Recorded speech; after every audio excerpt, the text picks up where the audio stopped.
Hey everyone, this is Scott from startmedia.com, and in this video I'm going to be showing you how to configure WordPress Rocket for your website. WordPress Rocket is a premium caching plugin, and I've gone ahead and set it up on a website that I am working on as a hobby project on dailydrivertips.com, and I'm going to be showing you a configuration that I would use for this website. Keep in mind that it is a premium caching plugin, and I believe it starts at $39 a year. So to go ahead and we installed it already, we're going to go to the drop-down menu and click Settings, and we are going to go to our cache page. Cache. Once you go to the cache page, you're going to have some options already on here, one of which is checked. The first one is Enable Mobile Caching, so mobile devices will be cached. And then you have a sub option to separate the cache from mobile devices. The only time you should ever check this option is when you have a website that has a mobile specific theme or you're running a PHP check for the user agent. For this website, I have no plans of doing that, so we're going to go ahead and leave this unchecked. And then there's the user cache. So this website, it's still a work in progress, but it has BuddyPress and BBPress installed. You would think that this would be a good type of site to use user caching, but it's actually not. The issue with user caching is that while it does cache the pages for the users as expected, it's not really meant for dynamic backend content. It's really only meant for membership websites where you have a paywall preventing users from reading content until they log in. So I don't recommend checking this option unless it's strictly a membership website where they have no real active profile page or any sort of dynamic interaction with other people. So for instance, don't use it if you have forums. And then finally, there is the cache lifespan option, which is just how long the cache will be in there globally until it's purged. Keep in mind, there are purge rules. So for instance, if you add a new post or you update an existing post, this will apply to the regenerated cached page. So if you don't update your site at all for 10 hours, then those pages at least once every 10 hours will be purged and regenerated using the preload functionality, which we'll get into here in a little bit. Then you have the file optimization tab. The file optimization has some really good features in here, and it can be a little bit confusing, especially for diagnosing issues. Unfortunately, diagnosing issues is very site specific, so the settings I'm going to give in here are typically the safe settings that you can run on most websites. The Minify HTML is quite obvious. It removes white space that is found in your HTML code, and it removes HTML comments to try and get the HTML down to as few lines as possible. Keep in mind, if you have inline JavaScript, this does not compress it. It will still be served across multiple lines. Then you have the option to combine Google fonts. What this will do is if you have multiple Google font files on your website that are being loaded as links, it will combine them into a single request and it will add font display swap. This allows the fonts to be downloaded faster, and it allows your users to be able to read your website until those fonts are downloaded due to the font display swap property. And then there's an option to remove query strings from static resources, and while this option works as it should, I personally just don't use it. I have a plugin that I use that just removes the query string. This will remove it and encode it in the URL and cache the resource. I find it just easier to remove the query strings via a additional plugin that I wrote to do it. And then we have the CSS file section. So the first option is to minify the CSS. What this will do is it'll go through all of your CSS files, and any one that is not already minified, it will go ahead and minify those files. To combine the CSS files, you need to check this option right here. When this option is checked, CSS files will be merged, and even though it says it's not recommended if your site uses HTTP2, in those environments, you can still gain performance by using the combined functionality. I oftentimes find that in most situations, due to redundant code and inefficient themes, that this works quite well for most sites. And then there's the optimized CSS delivery. For most complicated websites, if you're using something like Avada, Jupyter, the larger ones that you found on ThemeForest, I wouldn't recommend this option.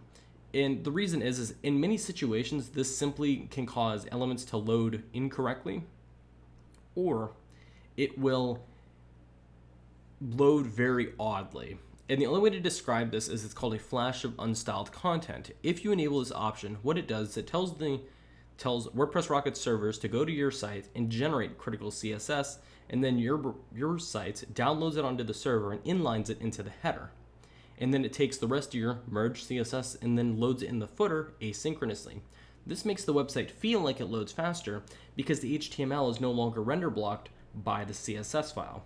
However, if your site can't properly generate the critical CSS, then what will happen is you'll get weird loading errors. You'll see, like for instance, this theme's header says Huber on it. Maybe it'll be white instead of the red that it is by default.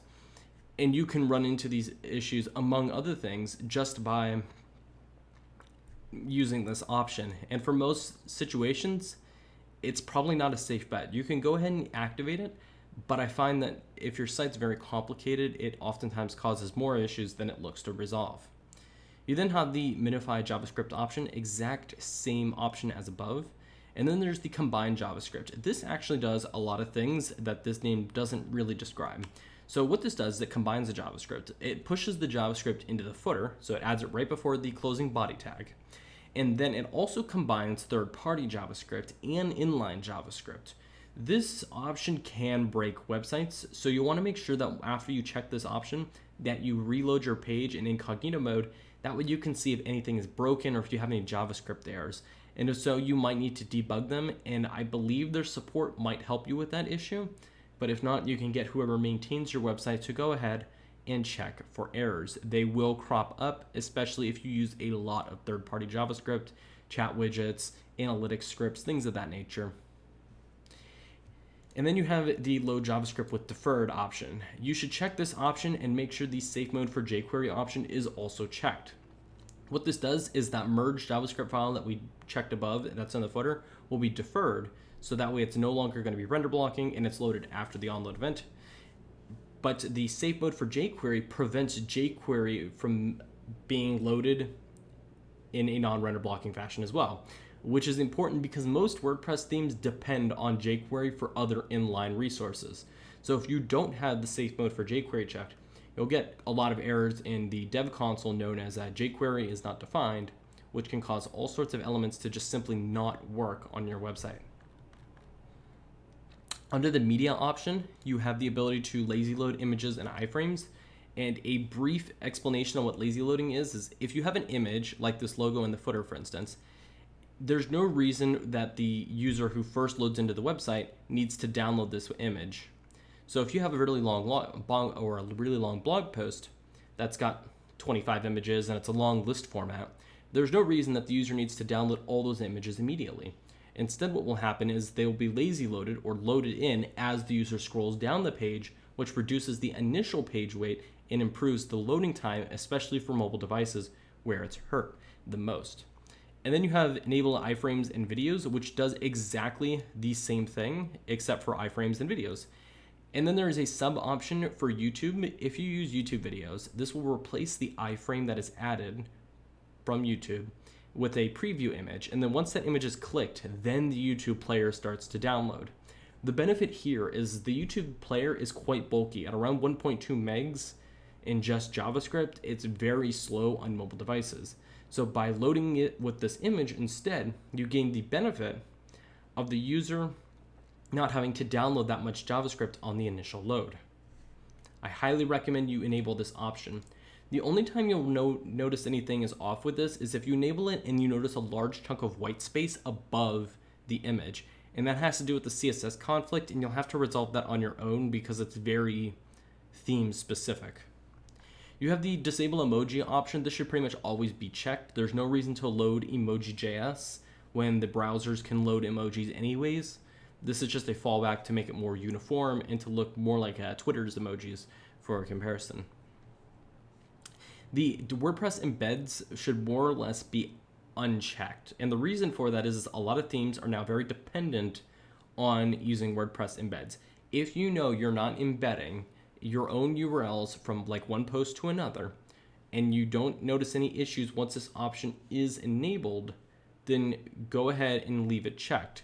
However, I highly suggest for most situations to just simply not check this option. For this website, I'm not really sure yet how the content's going to be mapped out because we're still working on it. But for now, I'm going to leave it unchecked to avoid issues. Then you have WebP caching. If you're using a plugin such as UImage Optimizer or Imagify that load images by replacing the .jpeg with .jpeg.webp and so on and so forth, you need to go ahead and enable this option.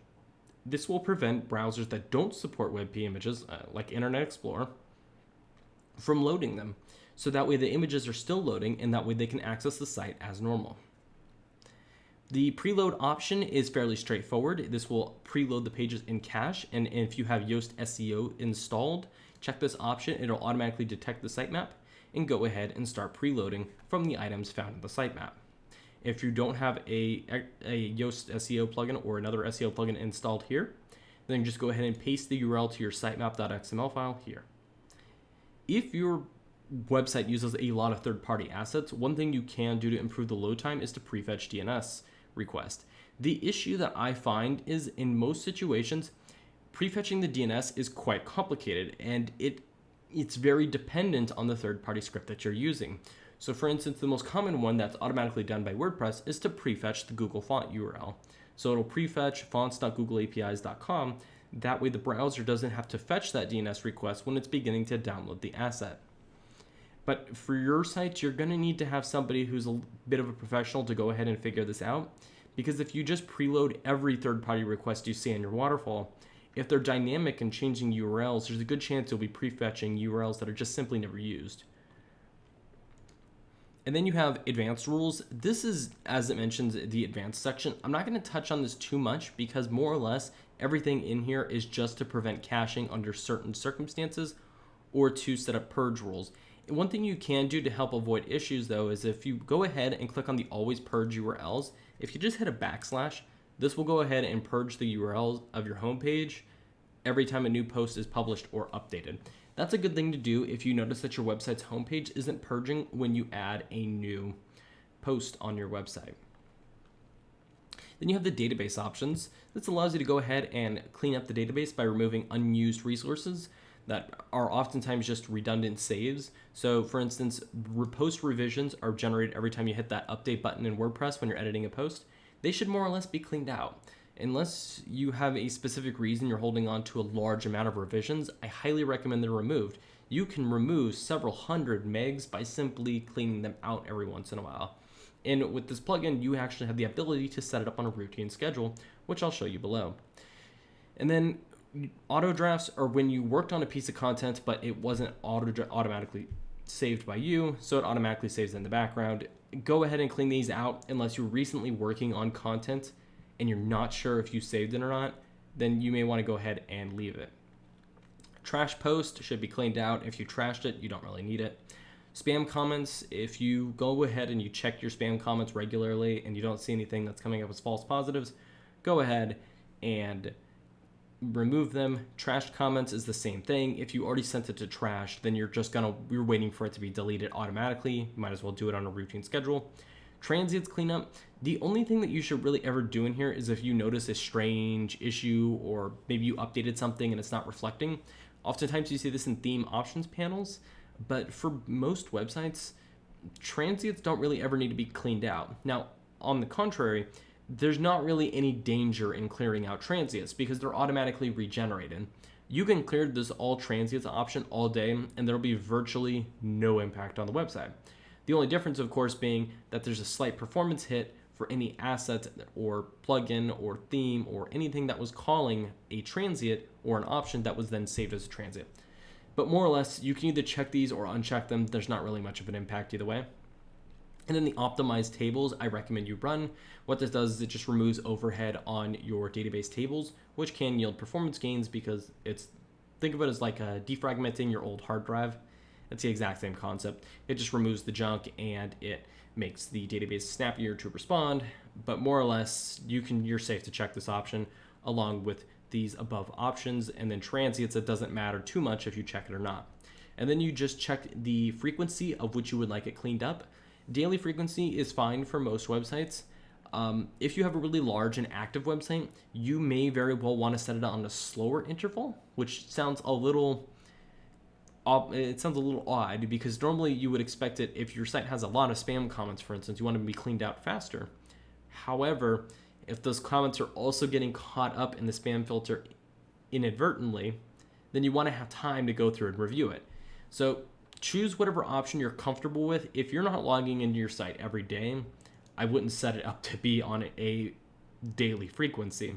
But if you log in once or twice a week, a weekly frequency is just fine. And if you have a small website, it really won't matter too much in the grand scheme. Just keep in mind that whatever option you set, that the data will be wiped out on that scheduled basis. The CDN option allows you to insert your CNAME that your CDN provider gives to you. If you're using something like Cloudflare or Sicari, you don't need to check this option. In fact, you shouldn't check this option. We'll go into the add-ons here. But more or less, if you use something like StackPath or a free CDN you're given by like WP Engine or Flywheel, you can insert the CNAME here and then choose it for the type of assets you want to be served, images, CSS, JS, etc. And then if you have a file you want to explicitly exclude from this CDN, you can go ahead and paste its URL here, or you can exclude entire assets by using the wildcard here. The heartbeat settings, I've already done a video on the heartbeat control plugin, but more or less you check the option, and for most websites you just click reduce activity, and then on the front end you click disable. Under the add-on screen, this is where you get the interesting settings. You have the ability to locally host Google Analytics scripts. So what this does is the Analytics.js that Google automatically serves when you add its Google Analytics script will be served from your local server instead of being served from the Google CDN. The advantage here is you can optimize it further. If you use something like Cloudflare, for instance, it can minify the JS, remove comments, serve it as broadly compression instead of gzip, among other things. But you also gain the benefit of adding expires headers, which can just really help you clear out warnings and performance test. There's not really a lot of immediate gain in doing this, but the option does exist. And for most websites, you can go ahead and check it. The Facebook Pixel add-on does basically the exact same thing as the above add-on, but for Facebook Pixel. This one, I will say, is more error-prone. I'm not sure what it is, but certain plugins that add the Facebook Pixel, I noticed that it doesn't have a really good compatibility with it. If you're using Facebook Pixel and you're not adding it via the Pixel.js that they give you directly from Facebook, you can go ahead and enable the option, but just make sure afterwards that you check on the front end of the website that there's no 404 errors for that Pixel.js, because there can be some really strange issues that I've at least seen reported about this particular option. And then we're going to just touch on these two add-ons briefly. The Sicari add-on just allows you to clear the Sicari cache. You'll have to go in and provide your firewall API key, but for most websites, it's totally acceptable to just use the Sicari plugin. They basically do the exact same thing. They both allow you to clear the cache, but if you don't want to use the Sicari plugin, get your API key and paste it in here so that way you can purge the cache whenever you want. Now, the Cloudflare option has a lot of additional sub options. You have to provide all the necessary details here, your API key, your email, and your zone ID, but then you get some additional settings. And I'm going to be the first one to tell you that I wouldn't use any of these additional settings. The optimal settings, in my opinion, are not optimal. I will have another video showing you my optimal settings, and I'll be showing you for this website. The relative protocol, I don't recommend using. There's absolutely no reason to use relative protocols for assets when you can just use HTTPS as you should be. And it's not particularly hard to make sure all your assets are being served from the correct URL. If you're using something like really simple SSL, it takes care of it for you. And then development mode is the only option I would use, and it's if you're making a lot of active changes on the website, which you should not be doing that in most situations. You should have a staging server. But if you are, and you're making active development changes and you put the thing up in a maintenance mode, the development mode is totally acceptable for bypassing the cache altogether. The one thing I do recommend though is even if you have development mode on, after you have it disabled, I recommend just clearing the Cloudflare cache one time. And then one important detail about this option is it's a total cache clear. It removes all files from the Cloudflare cache for this domain.